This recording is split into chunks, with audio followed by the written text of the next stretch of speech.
하늘에 핑크빛 구름 내 손엔 너에게 줄 chocolate I'm feeling so good It's our first 눈에 보이는 in Korea. 모든 게 예뻐 You already made my day 다가와서 꽉 안아줄 때 충전되는 이 느낌 Halloween na. 너와 함께라면 어디든 좋아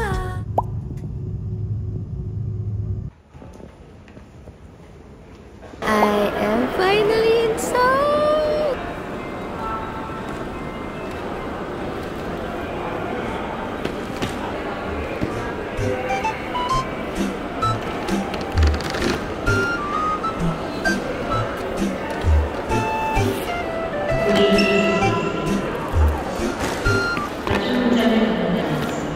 Such as messages, drinking, and if you have visited any forms of I therefore conclude na hindi ko talaga siya kayang buhatin, guys. I did my best. Hindi pa tayo nakaka-igi-igi. May hindi na tayo kayang gawin ulit. Ang plano ko kasi inakit ko siya dito para itutumba ko siya tapos mahuhulog siya. Problema, hindi siya nahulog. Hindi pa ako nakakalabas ng airport, guys. Umuwi na lahat ng mga kasamahan ko sa aeroplano.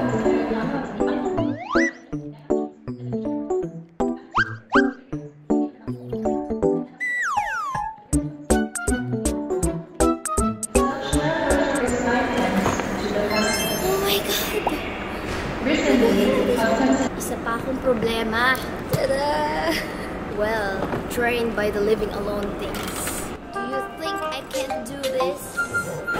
Honestly, gusto kong umiyak. Pinaka-feels ko right now is sobrang gutom na ako. Nagbook ko ng car charter sa Klook. Buti na lang sinabi sa kanya 6:30 niya ako. So, last maleta. And we're off to eat! 안녕하세요, 여러분!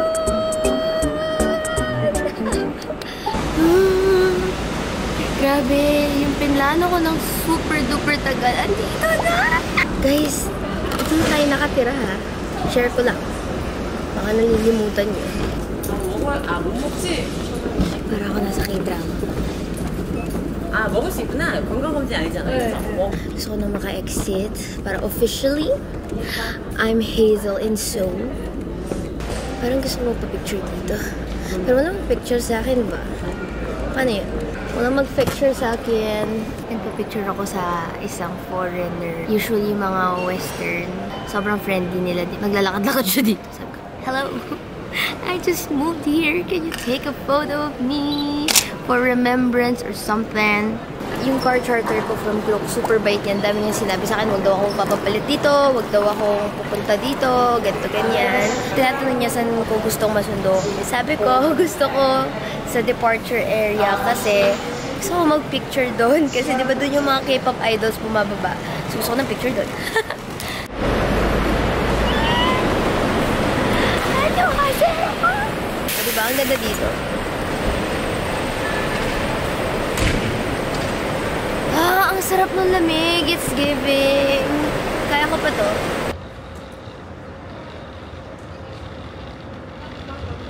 Yay, thank you.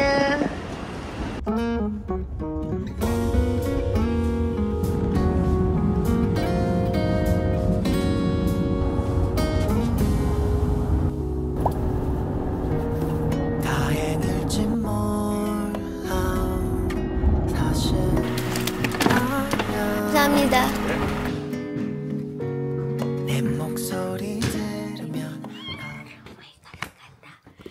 First time seeing my apartment. He carried everything. 미안, 감사합니다. I moved to 3 just for Yeah! Wow! I'm so happy! Finally! I'm here! It's bigger in actual than in photos. Tinuturuan niya ako sa trash can. Iba-iba daw, guys. Korea. The heating system is just a spoiler. Oh, the floor It was gets instant. hot. Yeah. Oh, you can put toilet paper there? Only this one. Okay, that kind of The toilet only paper. wet tissue is no. Okay. Pag nag-grocery tayo, marami tayong hahanasin, guys. Iba-ibang kulay ng plastic at melting paper. Yung landlord ko, sabi ko, let's walk together and exchange the money together kasi magbabayad ako sa kanya ng lease ko for 2 months. Tapos, sabi ba naman, no. You go there, I wait here, and then you come back and pay me. Guys, Hongdae na to! Please update. Yellow-green na.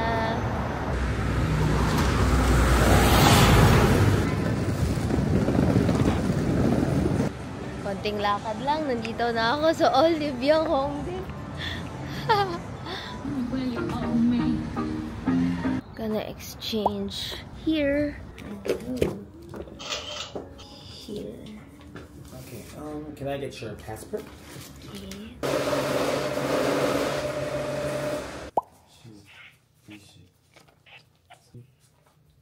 So, I'm gonna fix my bag because today is our first 24 hours in Korea.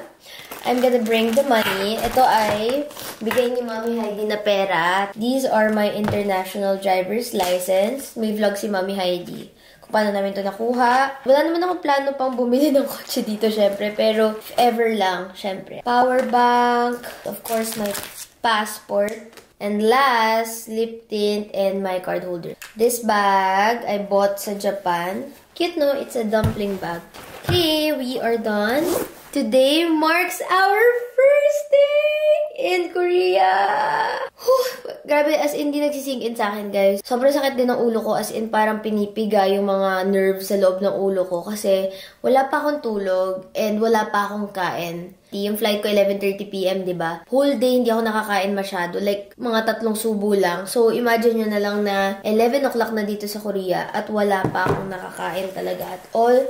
Pero, inisip ko, didiretso na muna ako sa immigration or baka kumain ako. Hindi ko alam kung may madaanan ako. Bilis lang naman yung immigration. A little bit of story time before I leave. So, kaya ako nagmamadaling pumunta ng immigration. Pwede naman bukas, diba?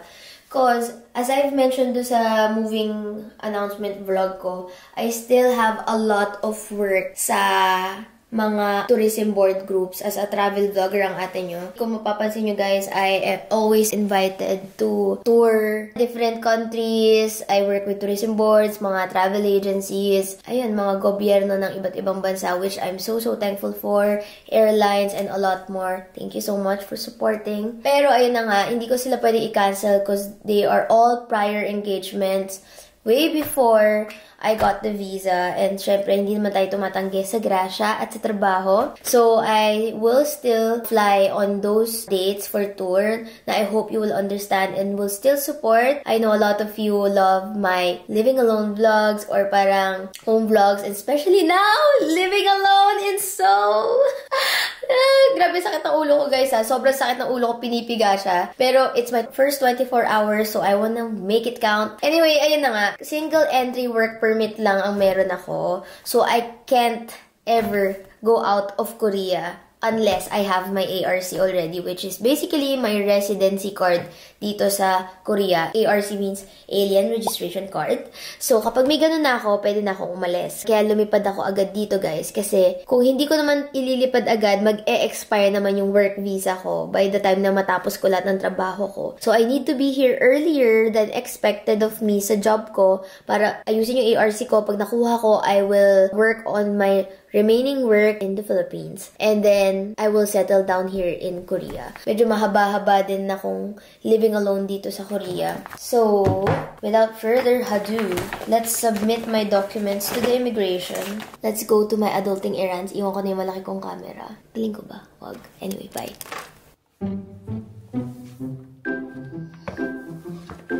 Fit check. Please lang, huwag niyo ako i-judge sa airport outfit ko na pang errands day ko. Hindi ko pa kaya mag-unpack, guys. I swear, hindi ko pa talaga kaya. Nakatira ako dyan. That's my house. I paid it. Let's go. Sabi ko na meron ako nalilimutan eh. Nalimutan ko yung isa-submit ko sa immigration. Okay. Hello! Gutom na ako. Alam mo, dito na lang ako kakain. This is just near my place and nadaanan na natin siya kanina. I want to eat bulgogi.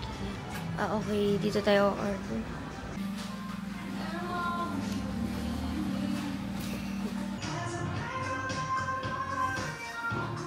Hindi ko rin alam bakit may ginawang.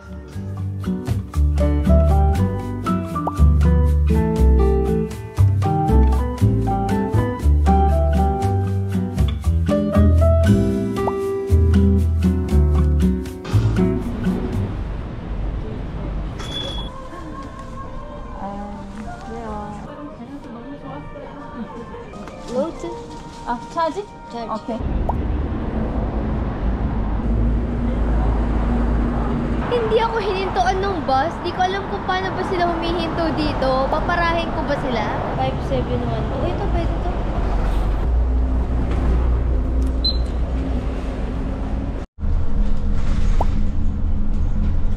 Hello! We're off to Seoul Immigration Office to submit my documents for the ARC.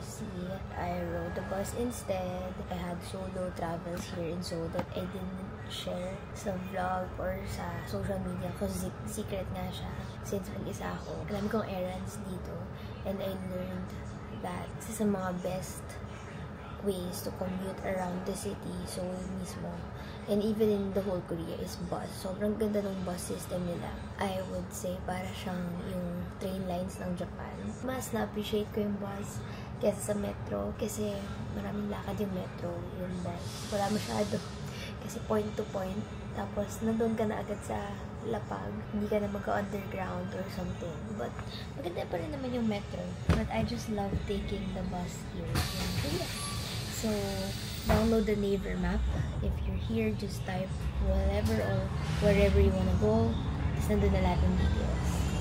And super duper sakto lang. 나를 놓아주면 안 되나요?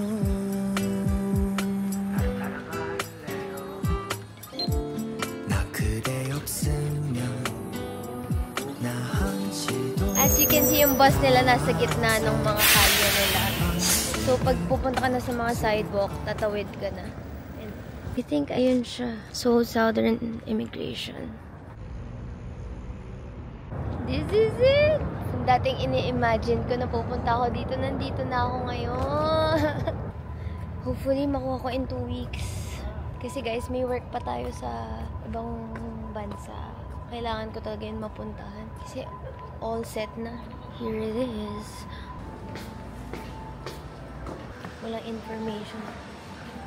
Walang tao. Siguro lunch break. Straight from the airport. Residence permit.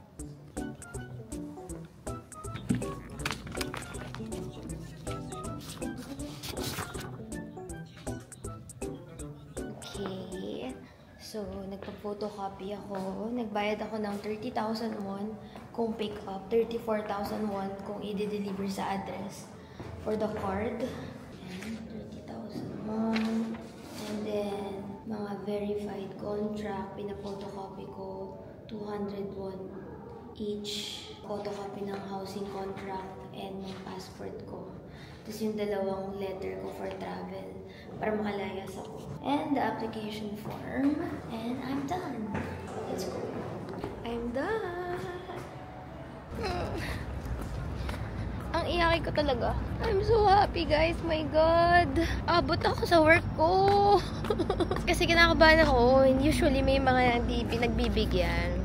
Yung brand na katrabaho namin sa Europe, nag-letter na sana payagan ako umalis ng Korea para makasama dun sa work trip. Sabi ng immigration officer, no problem. Go back on November 11 daw. Grabe guys, yung stress ko talaga. Yung stress ko to the highest level. Unimaginable stress yung past few weeks. So sabi ko kaya dun sobrang bigat kasi ang hirap ng mga pinagdaanan namin para dito. Tapos tapos na lahat. Tada! Permit to stay. Grabe yung stress ko. Ang dami kong na-delay na brand for this. Finally, tapos na siya. Kasi sa Pinas, guys, actually yung pinaka nag-delay sa akin pa is yung mga requirements for PH exit. Although, gets ko naman yung DMW and all. Pero grabe yung bilis ng sistema dito. Naiiyak ako kasi parang ang swerte ko na may chance ako to stay here. Tapos na po ang kalbaryo ko. Off to living alone in Korea in the next few days. Ito na yung last hurdle ko eh. Kung papayagan akong umalis ng immigration officer for my brand trip sa November. Kasi usually parang 1 month to 3 months bago ako makalabas. Feeling ko gets niya kasi may letter, tapos in-approve din ng company. And yung work ko rin kasi dito medyo related. Siguro next year talaga puro dito lang ako magsistay to make up for it. But tatapusin ko talaga yung mga work ko. Officially, ang mga challenges ko sa life, mag-iiba na. Aaralin ko ng mga supermarket at mga tissue kailangan kong bilhin. Naalala niyo yung sabi kanina ng landlord ko, dapat daw yung tissue ko nagme-melt kasi kung hindi, babara. Tapos, iba't ibang kulay ng pang-basurahan, ganyan, pang-segregate and all. So, what's next for me? Actually, super sakit ng ulo ko, guys. As in, sobrang sakit to the highest level. So, naisip ko umuwi na lang muna bago mag-errands. Tapos matulog. Kasi parang feeling ko lalagnatin na ako. As in, lalagnatin levels na. Nakaamoy din kasi ako ng mga sigarilyo. Allergic ako sobra sa sigarilyo. So, nagre-ring yung tenga ko. Sumakit yung lalamunan ko. Ang sakit ng ulo ko. Hindi pa ako nakakakain ng matino. So, niisip ko anong gagawin ko.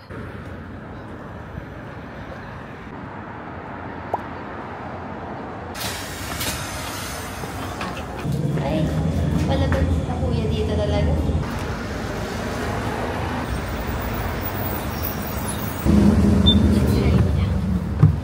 Time check. 3 PM and ang dami ko nang nagawa. Init ko yung landlord, napapalitan ko yung dollars ko. Nakapunta ako ng immigration. Tapos ngayon, free time ko na. Medyo sad ako, guys.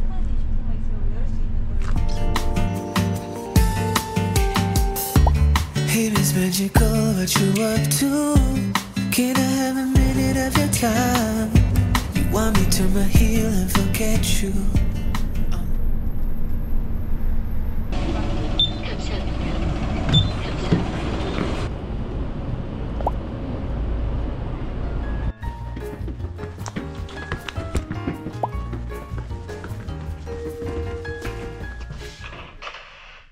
Hello guys, I'm back.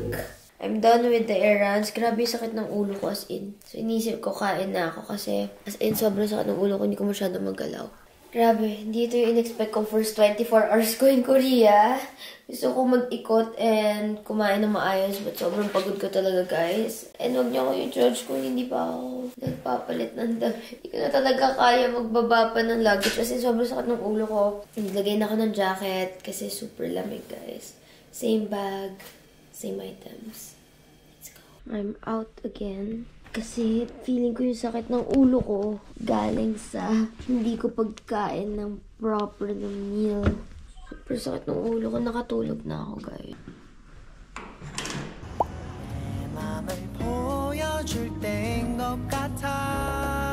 널 발에 감추고 언제나 혼자서 걷는 길에 괜히 쓸쓸해지는 건지 이건 사랑인 것 같아.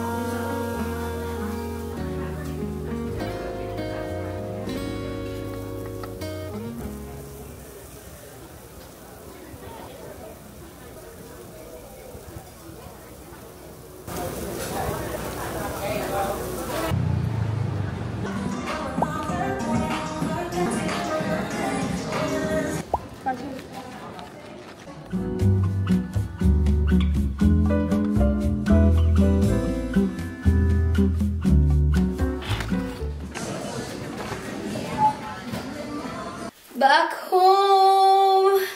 Grabe yung sakit ng ulo ko. Sobrang sakit. As in, I will rate it 10 out of 10. Hindi ko alam saan siya nanggagaling. Sa lamig ba? Sa gutom? Sobrang sakit ng ulo ko. Hindi ko na kaya. I got 3 items from Olive Young. 16,000 won yung total bill ko. Kasi 12,900 won to. Wala akong facial wash and I know na itong facial wash na to ay moisturizing. Alam niyo, dry skin ako kaya gusto ko yung facial wash na yun. And then this is Olive Young bestseller and water. Kasi inom tayo ng gamot. Yung mga tao sa bahay, walang ginawa kundi kamustahin ako. I mean, sa Pilipinas, like si Tita Joyce, si Lourdes, kung sino-sino pa. Pero hindi ko sila nare-replyan kasi ang sakit talaga ng ulo ko. Ay, bye Jessic, natanad. Sabi siguro ng mga tao, magbihis ka sis, kasi galing ka pa sa airport guys. I'm sorry, wala talaga akong energy. My classic pambahay, grabe. It's a living alone in the Philippines pambahay. Tapos ngayon nandito na ako sa Korea, siya pa rin gamit ko. Okay guys, ang plano ko pala for this starting sa vlog na to is daily vlogs. Let me know if you want that or gusto nyo pa rin yung weekly vlogs ko. Minsan kasi ang hirap na i-consolidate. Ang daming nakakat na sayang na sana nakita nyo. So, mas gusto kong mag-daily. Like, kung ano yung nangyari sa araw ko. Ayun. Good night. Good morning. Sobrang ginaw. Walang nakabukas na aircon at all. Hindi rin yata kasi nakabukas yung heater. Tapos di ako marunong pag gumamit ng heater. Well, tinuro kahapon sa atin, di ba, kung paano gumamit ng heater. Pero, kinakabahan ako buksan kasi yung mga house pala dito sa Korea, nakakonect na yung gas sa ilalim. So, parang umiinit yung floor, parang ganon. Yung mga gas, parang hindi siya yung parang sa atin, nabibili ako ng gas. Kasi dun sa house ko, hindi ko alam sa house nyo, bibili ako lagi yung 5 kilos na gas. Akala ko ganun din dito. Nakakonect na pala siya, tapos monthly billing yung gas. Grabe talaga, para ako magkakasakit. Day 2 pala. So, kasi ang dami kong plans for today. Plano ko na sana dumaan sa supermarket para yung mga trashes, maayos ko yung segregation. Ngayon kasi yung mga trash ko nasa paper bag. Pagkagising ko, sabi ko, parang sakit ng puson ko. Pero kakatapos ko lang. Nag-CR ako, nag-uyos ako. Pagtingin ko, may dugo. So, I remember, nangyari sa akin to last year, na pag super pagod ako, parang ang bilis ko magkaroon. Pero grabe, feeling ko sign of pagod. So, promise guys, iba yung lungkot. Mag-isa pala. Now I get it. Kasi very introvert akong tao. Tapos wala akong FOMO. Parang naiisip ko yung mga kwento ng mga OFW na parang ang lungkot doon. Ikaw lang mag-isa. Wala kang kasama. Parang ako, introvert ako. So okay lang sa akin walang kasama. Okay lang sa akin mag-isa. Okay lang wala akong kilala. Kasi introvert ako. Ngayon, gets ko na yung point. It's not about introvert or extrovert ka. Unexplainable feeling of aloneness siya for me. Alam niyo, sobrang sarap ng mga kumot sa Korea. Na-mention ko na yata to before. Pag nag-Airbnb kami dito sa Korea, yung mga ganito nilang blanket, sobrang lambot and warm talaga niya. Una, ginudge ko pa yung design. Sabi ko, Jean, what is this? It's giving Filipino bedsheet. Sabi ko sa kanya. Kasi yung hilig natin sa mga printed, ganon, eh parang for me, yung mga aesthetic is mga white lang, ganyan. But super duper warm. I love this. Grabe guys, alam nyo, sa totoo lang ha, ang gusto ko lang today is humiga and i-manage yung pagod ko kasi parang tatakot ako na baka bumigay lalo yung katawan ko in the next few days. Feeling ko, aside from super pagod, walang kain the past week, nag-a-adjust yung body ko sa weather. So, medyo masakit yung lalamunan ko and yung ulo ko. Alam mo, dalawa yung naisip kong gagawin today. One is mag-unpack tayo kasi hindi ako nakapag-packing video sa inyo. So, I wanna show you what I brought here. You know, moving the whole chapter of my life here. So, I wanna show you ano yung mga pinagbibibit-bit ko. Ang hindi pala ako nakapag-review ng Korean Air flight ko. Ang ganda ng Korean Air. Grabe. Feeling ko sa lahat ng plane na nasakyan ko, siya yung pinakamakapal. Alam niyo yung turbulence kasi, di ba, pag hindi ako naman ng plane, may mga maninipis and maliliit yung plane, I feel. Parang mararamdaman mo talaga eh, pag nakatapak ka dun sa plane. So, ang style ko is hindi ako tumatapak sa plane para hindi ko maramdaman. Yung pa ako nasa upuan din. Ako nararamdaman ko na parang yung plane is tinuturbulence. Pero, haha, hindi ka nakakapasok sa loob. Sobrang ganda ng plane nila. Sobrang feeling ko sturdy and ang kapal. Anyway, yun lang naman yung kwento for now.